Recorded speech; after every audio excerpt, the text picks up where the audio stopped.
Hallelujah. It's Wednesday, April the 12th, 2017. I had a family member who was all over me like peanut butter on jelly. And and they were upset because I was here and I was there, I was flipped and I was flopped, and I was back and I was forth, and I was up, and they said, why don't you make up your mind? Why don't you just... I said, the thing is that I don't know what today's going to hold. That was really the fact of the matter. Well, we got into court today, and my son came, and we had other family members there, and it was really, really, really awesome. Super awesome time to just hang out and have fun and laugh, and it was really good. And then, of course, the two knuckleheads came and sat right next to us, just to kind of, and something happened that I cannot even believe. Today's word, by the way, is judgment on this fine April 12th, Wednesday, 2017. I had been listening to what Timmy said, and I had heard what my boss out in Agoura said, and I'd listened to the attorneys from Evict 123, and on and on and on, all the different stories. As you know, yesterday I spent the entire day, how much of the day? The entire day, from morning until late at night, copying and pasting and making sure this book was just right. And it turns out, don't need the book. The book's worthless. The book's not necessary. No books needed. Sorry. I didn't need a book. This guy already knew that, of course, and the gal. They had already figured this out. They've done it for a long, long time. This is not their first rodeo, as they say. They came in happy as little clams and blah, blah, blah. And they cut a deal. I never even knew there was such a possibility of a deal. I mean, they told me, oh no, Mr. Bob, no, 80, dude. They knew, there was only one possibility. That was it. He's going to be evicted, and that's it. It'll be a week. Then after a week, then the sheriff will be contacted. It'll be another 3 or 4 weeks, and then that was the only possibility. That's the only thing they were talking about. Well, as it turned out, that ain't necessarily so. An old song from the 40s. It ain't necessarily so. So the attorney calls us out. We're sitting right there at the row. Right? And by the way, the knucklehead, he got in trouble within the first 2 minutes of being there. He's the paparazzi taking pictures. And he got in trouble for that because he's not supposed to be taking pictures. And of course my family got up and said, hey, what's this guy doing? And I said, hey, this guy is a dangerous guy. He's literally dangerous. He's literally doing bad things. Well, as it turned out,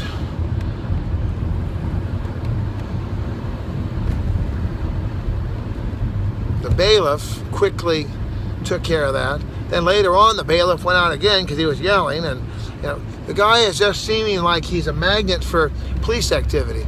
And my son was saying that when we were having the big shout out here to the smokeout, we had the shout out. We had the big shout out on Sunday, and my son was tearing him new doorways into his soul there. The guy was he was smiling and he was having the time of his life. He liked arguing. He liked all this excitement. To him, it was considered morning breakfast. It was considered an awesome, awesome day at the office that we can have this great deal of fun and games. And this dandy, and he just love. Heard of the Beatles singing it? Love. So this guy fixed this thing on here. There we go. All right, so plugging it in there, getting it powered up.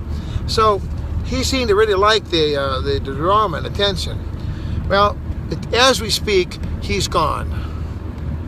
They said he'd already moved out, and then he went across the street, shaking his finger trying to slander me somehow and trying to make me feel bad. I got to tell you, he did make me nervous. He was a dangerous hombre. He was not a very good hombre. He was a very bad hombre. And he did make me a little nervous, but he didn't really hurt me. Because you see, when you're in Jesus Christ, the judgment, and that's today's word, judgment, the judgment cannot really hurt you. Judgment helps you. Having good judgment helps you. You know, you hear people say, well, you don't have very good judgment. We talked yesterday about the doors. What doors do you open up? Now, I opened up a door with that guy. I opened up a can of worms with that guy. That guy was, woo. Talking about Jack Nicholson and One Flew Over the Cuckoo's Nest. This guy didn't even know what the nest was. I mean, he didn't fly over it. He was just crazy. Crazy. And he totally spoiled the home for me. I had no interest in going there. Now, I'm looking forward to going. I don't feel like I'm going to be looking over my back. I'm not going to have anybody yelling at me. It's been 4 months of just nightmare, of him yelling at me and telling me, you don't belong here, Mr. Bob. You can't be here. You're not supposed to be here. We called the police. Quick, call the police. I mean, I put up with that for 4 months. So now I get to go back to the Costa del Green. Peace, love, Jesus. It's going to be awesome. Really, we're going to be awesome. We're going to have a great time. I'm telling you, it's going to be awesome. Awesome applesauce. I'm telling you, it's going to be awesome. So I'm going to put the couch out on the curb. I'm going to be doing some different things around the house, getting things cleaned up. And it's going to be groovy. It's going to be really, really groovy. I'm telling you. Looking forward to it so much. So what about your life? Today we got a judgment. I had to make a judgment. Number one, I talked to my family. I looked over at my family and I said, family, what do you think? Should we take the deal? Well, if we didn't take the deal, then that means that we'd have to go through a trial. And then after the trial, then that means that the judge could say yay or nay. And then we wouldn't even know what the judge says for like a week. And then after the week, he'd vote for me. Yeah, okay. But then it would be another week. And then after that, then the sheriffs would be contacted. And then they take a few weeks to kind of get organized on their side. So it was a no cash, no deal. No cash deal. Nobody got any cash. He didn't get cash. I didn't get cash. But he was out.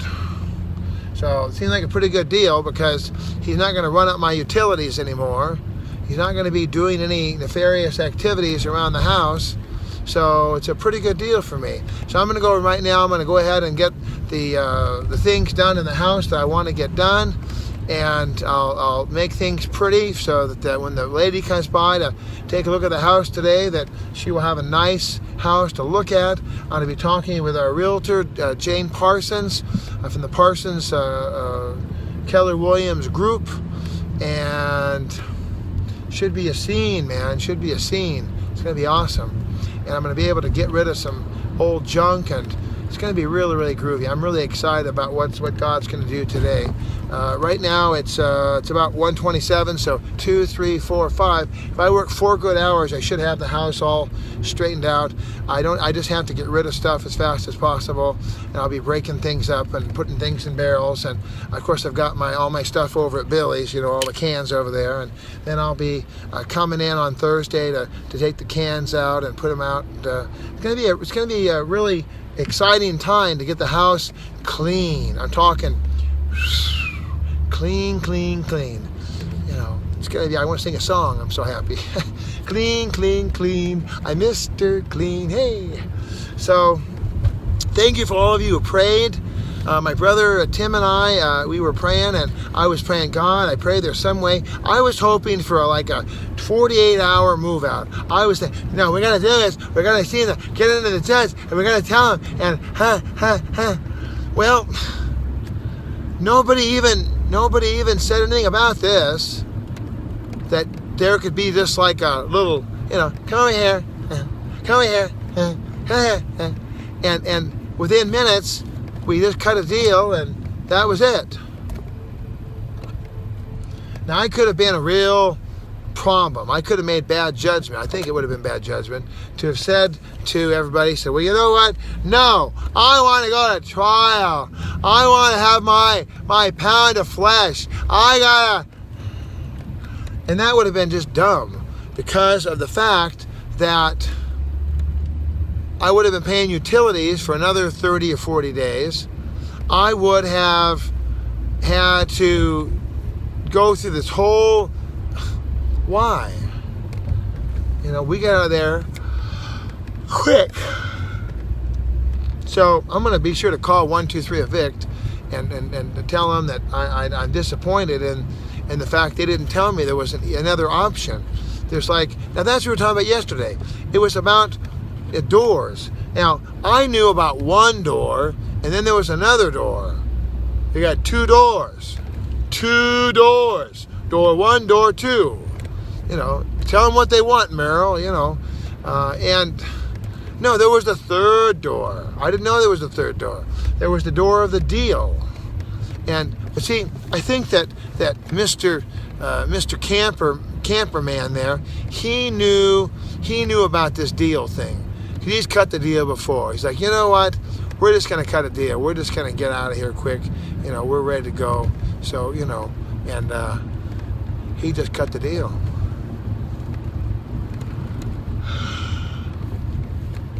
Amazing, amazing, amazing.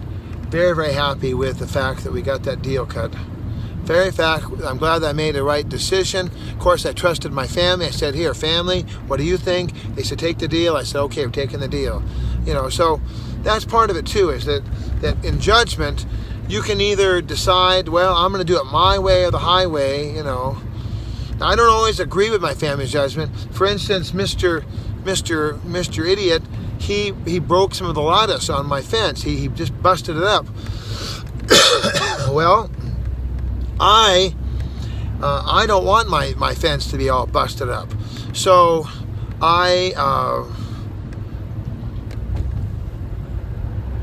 going to fix it. I'm going to fix the fence. I'm going to take a few minutes.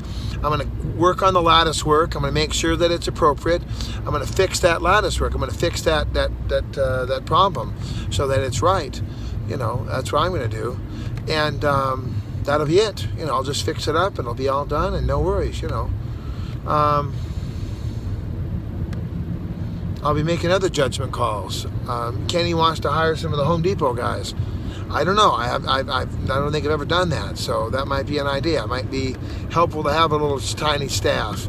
You know, at the same time, I think, well, I don't want to pay too much money to do a bunch of stuff, and I'd rather have people come help me. And if you want to come help Mr. Bob move, let me know, and we'll make a spot for you. We'll certainly have a nice meal for you, and doggy. I'm already tired. I haven't even started yet, because this is my second time to Pasadena today from out in San Bernardino way. So I'm going to wrap this up. Judgment. Does anybody have perfect judgment? Solomon seemed to have pretty good judgment. Remember, he brought the woman in. Well, he didn't bring the woman in. The woman came to him. Two mothers, quote, mothers. One of them was the mother of the child. The other one was a charlatan, and it was a hoax. And so they were both crying, it's my baby. No, it's my baby. No, it's my baby. No, it's my baby. Well, guess what? Only one of them was the mother. So Solomon, all of his wisdom and grandeur, he said, okay, I got the answer. Cut the baby in half and give half to Maria and give half to Sandra. Well, Sandra started crying and screaming, going, no, no, no, no, no. Give her the child. Don't kill the child. The child, give it to her. Don't worry about it. And so Solomon said, guards, give the entire baby to Sandra. The other woman wasn't squawking. She was like, yeah, cut the baby in half. Go ahead. I want to see this. She was an evil woman. She was not the child's mother. So let's learn from Solomon. Let's use some wisdom, shall we? You want to reach me, you can call me at 213-713-8954 or 8954green at att.net. On the Twitter at Mr. Bob at BobBob8954. And of course, you're watching Bob's Daily Devo on YouTube. So love you, love you, love you. Looking forward to seeing you. Let's have that barbecue hospitality potluck real soon out near the fairgrounds, shall we? Amen, amen.